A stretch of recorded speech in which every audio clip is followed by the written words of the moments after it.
విజయదశమి సందర్భంగా మీరు విజయం సాధించాలని కోరుకుంటూ హరీష్ అకాడమీ అందిస్తోంది అన్ని ఆన్లైన్ కోర్సులపై భారీ discount offers. Group 2, 3, 4 and SI, constable, CDPO, EO and DAO full course ఏదైనా 2,000 రూపాయలు మాత్రమే. గ్రూప్ 1, 2, 3, 4 అండ్ ఎస్ఐ, కానిస్టేబుల్ 6 కోర్సులు కలిగి ఉన్న కాంబో ప్యాక్ ఇప్పుడు కేవలం 2,200 రూపాయలు మాత్రమే.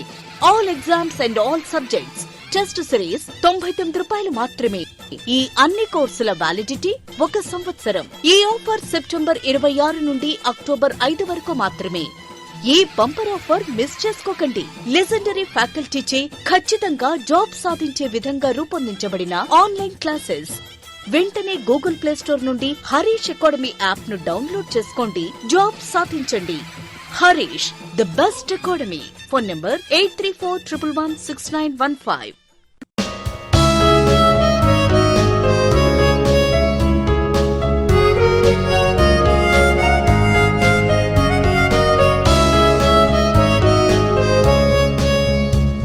Hi friends, welcome to Harish Academy. ఈరోజు సెప్టెంబర్ 29, 2022కి సంబంధించి వార్తలో నిలిచిన జాతీయ, అంతర్జాతీయ, రాష్ట్రీయ అంశాల గురించి, వార్తలో నిలిచిన వ్యక్తులు, అవార్డులు, పుస్తకాలు, మరి క్రీడా సంబంధిత సమాచారం, ఒక్కొక్క అంశాన్ని వివరంగా తెలుసుకుందాం. సో ఫ్రెండ్స్, ఇప్పుడు మనం డిస్కస్ చేయబోయే టాపిక్స్కి సంబంధించి అభ్యర్థులకు ఏ డౌట్స్ ఉన్నా, ఏ సందేహం ఉన్నా కూడా ఈ వీడియో కింద ఉన్న కామెంట్ బాక్స్లో కామెంట్ రూపంలో మీ యొక్క డౌట్ని పోస్ట్ చేయొచ్చు. ఖచ్చితంగా రిప్లై ఇచ్చే ప్రయత్నం చేస్తాను. Actually I'm out of station, అందువల్ల మీకు లాస్ట్ 2 to 3 డేస్ నుండి మీకు క్లాసెస్ ఏవైతే ఉంటాయో ఈ విధంగా రికార్డింగ్ రూపంలో అందుబాటులోకి తీసుకురావడం జరుగుతుంది. యాక్చువల్గా ఎంత బిజీ షెడ్యూల్ ఉన్నా కూడా అభ్యర్థులకు ఖచ్చితంగా కరెంట్ అఫైర్స్ క్లాసెస్ మిస్ అవ్వకుండా ఇవ్వాలనే ఉద్దేశంతో మీకు రెగ్యులర్గా ఇస్తున్నాను. మీకు వెరీ షార్ట్ స్పాన్ రేపు లేదా ఎల్లుండి నుండి ఇక డైలీ కరెంట్ అఫైర్స్ క్లాసెస్ మళ్ళీ బోర్డు పైన స్టార్ట్ చేయడం జరుగుతుంది. So please cooperate. కాంపిటేటివ్ ఎగ్జామినేషన్స్కి ప్రిపేర్ అయ్యే అభ్యర్థులందరికీ కూడా ఈ వీడియో లింక్ని షేర్ చేయండి. సో రానున్న పోటీ పరీక్షను దృష్టిలో ఉంచుకొని అభ్యర్థులకు ఒక మంచి క్వాలిటీ కరెంట్ అఫైర్స్ ఇవ్వాలనే ఉద్దేశంలో భాగంగా ఈ వీడియోస్ని మీ ముందుకు తీసుకురావడం జరుగుతుంది. సో ఈరోజు వార్తలో నిలిచిన ఫస్ట్ టాపిక్ వచ్చేసి ద వెరీ ఇంపార్టెంట్ టాపిక్, భారతదేశంలో రాజ్యాంగబద్ధ పదవులు. భారతదేశంలో రాజ్యాంగబద్ధ పదవుల్లో చాలా పదవులు, ఉదాహరణకి attorney general article 76, CAG controller and auditor general article 148, governor పదవి కానివ్వండి, రాష్ట్రపతి పదవి కానివ్వండి, ఇవన్నీ కూడా రాజ్యాంగబద్ధ పదవులు. అంటే రాజ్యాంగబద్ధ పదవులు అంటే ఏంటి? మన భారతదేశంలోనే అత్యున్నత చట్టమైన రాజ్యాంగం, the supreme law of the land is our Indian constitution. భారత రాజ్యాంగంలో ఏదైనా ఒక ప్రకరణ, ఒక పదవిని గురించి ప్రస్తావిస్తే దాన్ని రాజ్యాంగబద్ధ పదవి అంటాం. అటార్నీ జనరల్ ఆఫ్ ఇండియా, ఈ పదవిని మన భారత రాజ్యాంగంలోకి తీసుకోవడానికి ఆధార రాజ్యాంగం బ్రిటన్ రాజ్యాంగం. బ్రిటన్ రాజ్యాంగం నుండి మనం స్వీకరించిన పదవుల్లో CAG, attorney general, speaker of the house అని ఇవన్నీ ఉంటాయి. సో అటార్నీ జనరల్ అంటే ఏంటంటే భారత ప్రభుత్వం, కేంద్ర ప్రభుత్వానికి అధికారిక న్యాయవాది ఒకరు ఉంటారు. ఎందుకంటే కేంద్ర ప్రభుత్వానికి సంబంధించి ఏదైనా కేసెస్ పడినప్పుడు భారతదేశం మొత్తంలోని ఏ న్యాయస్థానంలోనూ కూడా వాదించడానికి ఒక అధికారికంగా న్యాయవాది ఉంటాడు. అటువంటి న్యాయవాదిని అటార్నీ జనరల్ అనే పేరుతో పిలుస్తాం. Attorney general for union government, కేంద్ర ప్రభుత్వం. Advocate general for state government. గుర్తుంచుకోండి 2 పదవులు కూడా. Attorney general article 76, advocate general article 165. గుర్తుంచుకోండి ఇక్కడ. సో కేంద్ర ప్రభుత్వ నియామకం, కేంద్ర ప్రభుత్వం ఆర్ వెంకట్ రమణి గారిని, ఆర్ వెంకట్ రమణి గారు సీనియర్ న్యాయశాస్త్రంలో తనకంటూ ప్రత్యేక గుర్తింపు ఉన్న ఒక వ్యక్తి.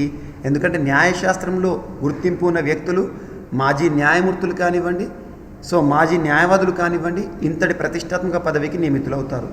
అటార్నీ జనరల్ అంటే న్యాయశాస్త్రం తెలిసి ఉండాలి. So R Venkata Ramani as new attorney general for India, భారతదేశంలో నూతన అటార్నీ జనరల్గా నియమితులవుతూ వార్తలు నిలిచిన పర్సన్ పేరు ఆర్ వెంకట రమణి. గుర్తుంచుకోండి, ఆర్ వెంకట రమణి. యాక్చువల్గా ఇక్కడ 3 years పీరియడ్కి తను పదవిని నిర్వర్తించబోతున్నారు. కానీ 3 years ఏనా అంటే దానికి ఎలాంటి ఖచ్చితమైన కొలమానం లేదు. కేంద్ర ప్రభుత్వం పొడిగించవచ్చు. ప్రస్తుతం మనకు అటార్నీ జనరల్గా ఉన్న కేకే వేణుగోపాల్ గారు ఆల్రెడీ తన పదవీ కాలం ముగిసింది, ఎక్స్టెండ్ చేస్తూ వస్తున్నారు. 2017 సంవత్సరం నుండి తను మనకు అటార్నీ జనరల్గా విధులు నిర్వర్తిస్తున్నారు. ప్రస్తుతం ఎవరంట? ఆర్ వెంకటరమణి గారు నూతన అటార్నీ జనరల్గా నియమితులవుతూ వార్తలు నిలిచారు. మొన్నటి వరకు ముకుల్ రోహత్గి గారు నియామకం అయ్యే అవకాశం అనుకున్నాను, కానీ తను ఆ పదవిని స్వీకరించేటందుకు విముఖతతో ఉన్నారు కాబట్టి కొత్త అటార్నీ జనరల్గా ఇతడిని నియమిస్తుంది కేంద్ర ప్రభుత్వం. గుర్తుంచుకోండి, రాజ్యాంగబద్ధ పదవి కాబట్టి ఇంపార్టెంట్ కాబట్టి ఇక్కడ మనం ఫస్ట్ ఈరోజు వార్తల్లో అంశాలు చూసాము. అండ్ నెక్స్ట్ అంశం వచ్చేసి ఈరోజు మరొక person very very important, Anil Chauhan garu. Anil Chauhan రక్షణ రంగంలో తనకంటూ ప్రత్యేక గుర్తింపు ఉన్న అనిల్ చౌహాన్ గారిని భారత ప్రభుత్వం నూతన CDSగా chief of defence staff, very very important post. భారతదేశంలో చీఫ్ ఆఫ్ డిఫెన్స్ స్టాఫ్ మొట్టమొదటి చీఫ్ ఆఫ్ డిఫెన్స్గా ఎవరు విధులు నిర్వర్తించారు? బిపిన్ రావత్ గారు. తను పదవిలో ఉన్నప్పుడే మరణించడం జరిగింది. గడిచిన 2021 డిసెంబర్ మాసంలో మరణించారు కదా, అప్పటి నుండి ఆ పదవి ఖాళీగా ఉంది. అటువంటి త్రివిధ దళాల అధిపతిగా, త్రివిధ దళాల అధినేత, chief of defence staff, air force, military, నేవీకి సంబంధించి నూతన అధిపతిగా వార్తలు నిలిచిన పర్సన్ అనిల్ చౌహాన్ గారు. హెలికాప్టర్ ప్రమాదంలో జనరల్ బిపిన్ రావత్ గారి మరణం ఏదైతే ఉందో దాదాపు 9 నెలలుగా ఖాళీగా ఉన్న చీఫ్ ఆఫ్ డిఫెన్స్ స్టాఫ్ పదవిని కేంద్రం భర్తీ చేసింది. నూతన CDSగా విశ్రాంత లెఫ్టినెంట్ గవర్నర్ అనిల్ చౌహాన్ని నియమించడం జరిగింది. గుర్తుంచుకోండి, ఇదొకటి ఇంపార్టెంట్. అండ్ నెక్స్ట్ వచ్చేసేసి పంజాబ్ అసెంబ్లీలో విశ్వాస తీర్మానం అనే అంశం వార్తలు ఇచ్చింది. ఇక్కడ విశ్వాస తీర్మానం నెగ్గిందా వీగిందా పక్కన పెడితే విశ్వాస తీర్మానం అనే టాపిక్ ఇంపార్టెంట్. ఇండియన్ పాలిటీలో కాన్ఫిడెన్స్ మోషన్ అంటాం మనం, విశ్వాస తీర్మానం. అదే అవిశ్వాస తీర్మానం అంటే no confidence motion. Examination point of వ్యూలో క్వశ్చన్ అడుగుతారు, విశ్వాస తీర్మానాన్ని ఎవరు ప్రవేశపెడతారు, ఏ సభలో ప్రవేశపెడతారని. విశ్వాస తీర్మానాన్ని ప్రభుత్వం ప్రవేశపెడుతుంది. ప్రభుత్వం తన పట్ల ఉన్న విశ్వాసాన్ని సభా వేదికగా నిరూపించుకోవడానికి ప్రయోగపెట్టే పద్ధతే తీర్మానమే విశ్వాస తీర్మానం. అటువంటి విశ్వాస తీర్మానం నెగ్గితే ప్రభుత్వం కొనసాగుతుంది. విశ్వాస తీర్మానం కాకుండా అవిశ్వాస తీర్మానం ఉందనుకోండి, అవిశ్వాస తీర్మానాన్ని సభలో, ఏ సభలో? ఇక్కడ ప్రజలెన్నుకున్న సభ. ప్రజలెన్నుకున్న సభ అంటే రాష్ట్రంలో అయితే అసెంబ్లీ, కేంద్రంలో అయితే పార్లమెంట్లో అయితే లోక్సభ. అవిశ్వాస తీర్మానాన్ని ప్రతిపక్షాలు ప్రవేశపెడతాయి. ఎవరికి వ్యతిరేకంగా? ప్రభుత్వానికి వ్యతిరేకంగా. మీ పట్ల విశ్వాసం పోయింది, అవిశ్వాసంతో ఉన్నామని. అవిశ్వాస తీర్మానం నెగ్గితే ప్రభుత్వం రాజీనామా చేయాలి, విశ్వాస తీర్మానం నెగ్గితే ప్రభుత్వం కొనసాగుతుంది. గుర్తుంచుకోండి, ఇటువంటి కండిషన్ సీక్వెన్సెస్ అడుగుతారు. సో పంజాబ్ అసెంబ్లీలో ఇటీవల విశ్వాస తీర్మానం అనే అంశం వార్తలకు వచ్చింది. పంజాబ్ అసెంబ్లీలో ఆ రాష్ట్ర సీఎం భగవత్ సింగ్ మాన్ గత మంగళవారం విశ్వాస తీర్మానాన్ని ప్రవేశపెట్టారు. రాజ్భవన్ ఆప్ ప్రభుత్వానికి మధ్య తలెత్తిన అభిప్రాయ భేదాలు తొలగిపోవడంతో సెప్టెంబర్ 27 నుంచి అసెంబ్లీ సమావేశాలు నిర్వహించేందుకు గవర్నర్ బన్వర్లాల్ పురోహిత్ అనుమతించారు. సో విశ్వాస తీర్మానానికి సంబంధించి ఎంతమంది 91 మంది ఎమ్మెల్యేలు ఆప్ వెంట ఉన్నారని మాన్ స్పష్టం చేశారు. ఇక్కడ పంజాబ్ అసెంబ్లీ విశ్వాస తీర్మానం ఉంటుంది కాబట్టి పంజాబ్ రాష్ట్రంలో అసెంబ్లీ సభ్యుల సంఖ్య ఎంత అని అడుగుతారు ఎగ్జామినేషన్లో. 117. వార్తలు నిలిచిన అసెంబ్లీ స్థానాలను గుర్తుంచుకోండి. ఇటీవల బీహార్ అసెంబ్లీ వార్తలోకి వచ్చింది. ఎన్ని అసెంబ్లీ స్థానాలు ఉన్నాయి బీహార్లో అంటే 243. మహారాష్ట్ర అసెంబ్లీ వార్తలోకి వచ్చింది, 288 ఉన్నాయి. అండ్ ఇటీవల ముగిసిన 5 రాష్ట్రాల ఎన్నికలు మార్చి మాసంలో యూపీ 403, ఉత్తరాఖండ్ మనకి ప్రత్యేక వార్తలోకి వచ్చింది 70 స్థానాలు, మణిపూర్ 60 స్థానాలు, పంజాబ్ 117, గోవా 40. ఇటువంటి గుర్తుంచుకోండి, వార్తలు నిలిచిన అసెంబ్లీ స్థానాల గురించి ఎగ్జామినేషన్ పాయింట్ ఆఫ్ వ్యూలో క్వశ్చన్ అడగవచ్చు. ఓకేనా? అండ్ నెక్స్ట్ టాపిక్ ఈరోజు నార్డ్ స్ట్రీమ్ గ్యాస్ పైప్ లైన్లో లీకేజీ. ఇక్కడ టాపిక్ పక్కన పెడితే లీకేజ్ అయిందా ఖరాబ్ అయిందా కాదు, మనకు నార్డ్ స్ట్రీమ్ పైప్ లైన్ అనేది దేనికి సంబంధించింది అని గుర్తుంచుకోండి. నార్డ్ స్ట్రీమ్ పైప్ లైన్ అనేది రష్యా నుండి జర్మనీకి వేసిన ఒక pipe line, gas pipe line. European దేశాలు ఈ పైప్ లైన్ పైన ఆధారపడనున్నాయని చెప్పడంలో అతిశయోక్తి లేదు. సో సహజ వాయువుని రష్యా నుంచి జర్మనీకి తీసుకొచ్చే Nord stream 1, Nord stream 2 pipe line ఏదైతే ఉందో ఆ మార్గాల్లో మంగళవారం అసాధారణంగా 3 చోట్ల లీకేజీ సంభవించిందంట. ఇంధనం కోసం రష్యాపై ఆధారపడాల్సిన అగత్యాన్ని తప్పించుకోవడానికి ఐరోపా దేశాలు ప్రయత్నిస్తున్న సమయంలోనే చోటు చేసుకున్న ఈ ఘటన విద్రోహ చర్యనని పోలాండ్, డెన్మార్క్ ప్రధానులు భావిస్తున్నారు. రష్యా గ్యాస్కు ప్రత్యామ్నాయంగా నార్వే నుంచి పోలాండ్కు సహజ వాయువును తీసుకొచ్చే బాల్టిక్ పైపునకు మంగళవారం ప్రారంభోత్సవం జరిగిన సమయంలోనే నార్డ్ స్ట్రీమ్ పైప్ లైన్లో లీకేజీలు తలెత్తడం గుర్తుంచుకోండి. ఇక్కడ నార్డ్ స్ట్రీమ్ పైప్ లైన్ ఏదైతే ఉంటుందో ఇక్కడ మీకు మ్యాప్ చూపించానో ఒకసారి చూడండి, Nord stream pipe line. So ఎందుకంటే ఎగ్జామినేషన్ పాయింట్ ఆఫ్ వ్యూలో క్వశ్చన్స్ మ్యాప్ పాయింటింగ్ ఆధారంగా అడుగుతారు. మనం వరల్డ్ జాగ్రఫీ సంబంధించి రానున్న పోటీ పరీక్షల్లో బ్లాక్ సీ పైన ప్రత్యేక శ్రద్ధ చూపండి. రష్యా యుక్రెయిన్ మ్యాప్ చూడండి, బ్లాక్ సీకి ఆనుకుని ఉన్న దేశాలు చూడండి, నాటో సభ్య దేశాలు కానివ్వండి, ఇవన్నీ చూడండి. ముఖ్యంగా రానున్న పోటీ పరీక్షలో జాగ్రఫీ పాయింట్ ఆఫ్ ఎక్కువ క్వశ్చన్స్ అడగబోయే అవకాశం ఉంటుంది వరల్డ్ జాగ్రఫీ రిలేటెడ్గా. మీకు ఇప్పటికే మిషన్ 100లో వరల్డ్ జాగ్రఫీకి సంబంధించి మ్యాప్ పాయింటింగ్ ఆధారంగా వీడియోస్ని ఎక్స్ప్లెయిన్ చేశాను. ఖచ్చితంగా రానున్న గ్రూప్ 1 ఎగ్జామ్ కానివ్వండి, ఏపీలో రానున్న నోటిఫికేషన్లో కానివ్వండి, మన మిషన్ 100 వీడియోస్ నుండి ఖచ్చితంగా క్వశ్చన్స్ అని వస్తాయని చెప్పేసి ఖచ్చితంగా నమ్ముతున్నాను. సో ఇప్పటివరకు మిషన్ 100 కోర్స్ తీసుకున్న వారు ఎవరైతే ఉంటారో జీవీకే స్టడీ సర్కిల్ యాప్ని ఇన్స్టాల్ చేసుకోండి. మిషన్ 100 కోర్స్ ఒకసారి చూడండి, జీవీకే స్టడీ సర్కిల్. నెక్స్ట్, కేంద్ర క్యాబినెట్ నిర్ణయాలు ఈరోజు వార్తల్లోకి వచ్చినాయి. ఇటీవల కేంద్ర క్యాబినెట్ సమావేశం ముగిసింది. అందులో తీసుకున్న నిర్ణయాలు దాదాపు 10,000 కోట్లతో 3 రైల్వే స్టేషన్లకు కొత్త హంగులు అంట. ఉచిత రేషన్ని మరొక 3 నెలలు పెంచుతూ కేంద్ర ప్రభుత్వం తీసుకున్న నిర్ణయం. ప్రధానమంత్రి నరేంద్ర మోదీ అధ్యక్షతన జరిగిన క్యాబినెట్, యాక్చువల్గా క్యాబినెట్ మీటింగ్ అంటే రాష్ట్రంలో అయితే ముఖ్యమంత్రి అధ్యక్షతన, కేంద్రం అయితేనేమో ప్రధానమంత్రి అధ్యక్షతన జరిగిన కేంద్ర క్యాబినెట్ భేటీ కీలక నిర్ణయాలను తీసుకుంది. దేశంలోని 3 ప్రధాన నగరాల్లో రైల్వే స్టేషన్లను మరింతగా అభివృద్ధి చేయాలని నిర్ణయించింది. దేశంలో న్యూఢిల్లీ, అహ్మదాబాద్, ముంబై, మహారాష్ట్ర, గుజరాత్, న్యూఢిల్లీ కేంద్రపాలిత ప్రాంతంలోని ఛత్రపతి శివాజీ టెర్మినల్ రైల్వే స్టేషన్ను రూ. 10,000 కోట్లతో హంగులు అద్దేందుకు కేంద్ర క్యాబినెట్ ఆమోదముద్ర వేసింది. అలాగే కేంద్ర ప్రభుత్వ ఉద్యోగులు చెల్లించే కరువు భత్యం డిఏ ఏదైతే ఉందో 4% పెంచారంట.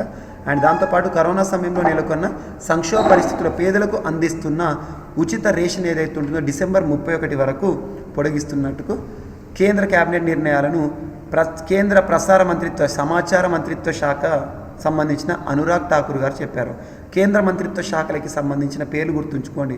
కేంద్ర మంత్రులపైన కూడా క్వశ్చన్స్ అడగవచ్చు రానున్న పోటీ పరీక్షలో. ఇటీవల ముగిసిన TSLPRB ఎగ్జామినేషన్లో కేంద్ర మంత్రులకి సంబంధించిన క్వశ్చన్ని అడిగారు. ఓకేనా. నెక్స్ట్, ఈరోజు ప్రపంచంలోనే అతిపెద్ద అనే అంశంతో ఒక సంస్కృత ఎన్సైక్లోపీడియా వార్తలోకి వచ్చింది. వరల్డ్స్ లార్జెస్ట్ ఎన్సైక్లోపీడియా అంటే ఏంటి? ఎన్సైక్లోపీడియా అంటే that gives information regarding anything అన్నట్టు. ఎటువంటి సమాచారమైనా కూడా మనం పొందాలనుకుంటే ఆ సమాచారం ఎన్సైక్లోపీడియాలో ఉంటుంది. సో ఇక్కడ దాదాపు 74 ఏళ్ళు 1464 పురాతన పుస్తకాలను వడపోయాక ప్రపంచంలోనే అతిపెద్ద సంస్కృత ఎన్సైక్లోపీడియా ఆవిష్కృతమైంది. కొన్నేళ్ల తర్వాత ఈ ప్రతిష్టాత్మక సంస్కృత డిక్షనరీ ఉన్న గదిని విద్యార్థులు, సాధారణ ప్రజలు సందర్శించేందుకు పూణేలోని Deccan college post graduate and research institute తలుపులు తెరిచింది. ఈ డిక్షనరీ ప్రాజెక్టుని 1948లో ప్రారంభించారు. ఇది ఇంపార్టెంట్ పాయింట్. సంస్కృత ప్రొఫెసర్ SM కాట్రే ఈ ప్రాజెక్టును ప్రారంభించారు. దీనికి జనరల్ ఎడిటర్గా పనిచేశారు. మరి అనంతరం ప్రొఫెసర్ MA గట అవసరం లేదు, ఏ సంవత్సరంలో ఏది పూర్తయిందో సమాచారం లేదు, కానీ మొత్తానికి అయితే దాదాపు 20 లక్షల పదాలతో ప్రపంచంలోనే అతిపెద్ద సంస్కృత డిక్షనరీ, సంస్కృత భాషకి సంబంధించిన డిక్షనరీ గుర్తుంచుకోండి, పూణే అని గుర్తుంచుకోండి సరిపోతుంది. అండ్ ఇంకొక ఎన్సైక్లోపీడియా వార్తలోకి వచ్చింది. ఒడిషా రాష్ట్ర ముఖ్యమంత్రి నవీన్ పట్నాయక్ గారు ఇటీవల encyclopaedia of tribes in Odisha అనే ఒక పుస్తకాన్ని లాంచ్ చేశారు. Encyclopaedia of tribes in Odisha. Odisha రాష్ట్రం అనగానే ట్రైబల్ పీపుల్ ఉంటారు, సంతాల్ ట్రైబల్ పీపుల్ కానివ్వండి, వీరందరూ వారికి సంబంధించిన సంపూర్ణ సమాచారాన్ని మనకు అందించే సో ట్రైబ్స్ ఇన్ ఇండియా అంటే ముఖ్యంగా tribes in Odisha, encyclopaedia of tribes in Odisha అనే ఒక పుస్తకాన్ని లాంచ్ చేశారు ఒడిషా రాష్ట్ర ముఖ్యమంత్రి నవీన్ పట్నాయక్ గారు. అండ్ సో PIF వార్తలకు వచ్చింది. ఇటీవల కేరళకు సంబంధించి వివాదాస్పదమైన PIF పైన కేంద్ర ప్రభుత్వం నిషేధాన్ని విధించింది, ఉత్తర్వులను జారీ చేసింది హోంశాఖ. అదేంటో చూద్దాం. Popular front of India PIF popular front of ఇండియాపై కేంద్రం నిషేధాన్ని విధించింది. PFI అనుబంధ సంస్థ ఏదైతే ఉంటుందో వాటిపై 5 ఏళ్ల నిషేధాన్ని విధిస్తూ కేంద్ర హోంశాఖ తాజాగా ఉత్తర్వులు వేసింది. ఉత్తర్వులు తక్షణమే అమల్లోకి వస్తాయని కూడా పేర్కొంది. సో గుర్తుంచుకోండి. అండ్ నెక్స్ట్, ఇక్కడ మనకి UAPA యాక్ట్ అనే వార్తలోకి వచ్చింది. అన్లాఫుల్ యాక్టివిటీస్ ప్రివెన్షన్ యాక్ట్ 1967లో వచ్చింది మొదటిసారి. అంటే అన్లాఫుల్ యాక్టివిటీస్, చట్ట వ్యతిరేక కార్యకలాపాలను ప్రేరేపించే సంస్థలు కానివ్వండి, ఆ సంస్థలపైన నిషేధాన్ని విధిస్తుంది భారత ప్రభుత్వం హోంశాఖ. అసలు ఈ PFI అంటే ఏంటంటే పాపులర్ ఫ్రంట్ ఆఫ్ ఇండియా. ఇటీవల కాలంలో దేశవ్యాప్తంగా మారుమోగిన పేరుది. కారణం, జాతీయ దర్యాప్తు సంస్థ తొలిసారి ఏకకాలంలో 15 రాష్ట్రాల్లో ఈ సంస్థ కార్యాలయంలో సోదాలు నిర్వహించడమే. ఇంతకు ఏమిటి PFI, ఎవరు వీరంతా, దీని లక్ష్యం ఏంటో చరిత్ర చూద్దాం. సిమి పోయి PFI వచ్చి, యాక్చువల్గా సిమి అనేది అంతకుముందు ఉండే సంస్థ, సిమి పోయి PFI వచ్చిందంట, సిమి స్థానంలో వచ్చిందంట. సో దక్షిణ భారతదేశంలోని 3 ముస్లిం సంస్థలు కలిసి 2007లో పిఎఫ్ఐగా ఆవిర్భవించాయి. ఈ సంస్థ ఏర్పాటుకు నేపథ్యం కూడా ఉంది. వివాదాస్పద students Islamic movement of India SIMI students Islamic movement of India సంస్థపై ప్రభుత్వం నిషేధించాక కేరళలోని నేషనల్ డెమోక్రటిక్ ఫ్రంట్, కర్ణాటకలోని ఫోరం ఫర్ డిగ్నిటీ, తమిళనాడులోని మనితా నీతి వసిరాయ్ సంస్థలు కలిసి పిఎఫ్ఐని స్థాపించడం గమనార్హం. వీటి లక్ష్యం ఏంటంటే మైనారిటీలు, దళితులు, అణగారిన వర్గాల హక్కుల కోసం పోరాటం తమ లక్ష్యంగా ప్రకటించుకుంది. సో ఇది ఒకటి గుర్తుంచుకోండి. ఇటీవల కేరళలో దాడులు జరిగిన సంస్థ ఇది పాపులర్ ఫ్రంట్ ఆఫ్ ఇండియా. దానిపైన నిషేధాన్ని విధించారు.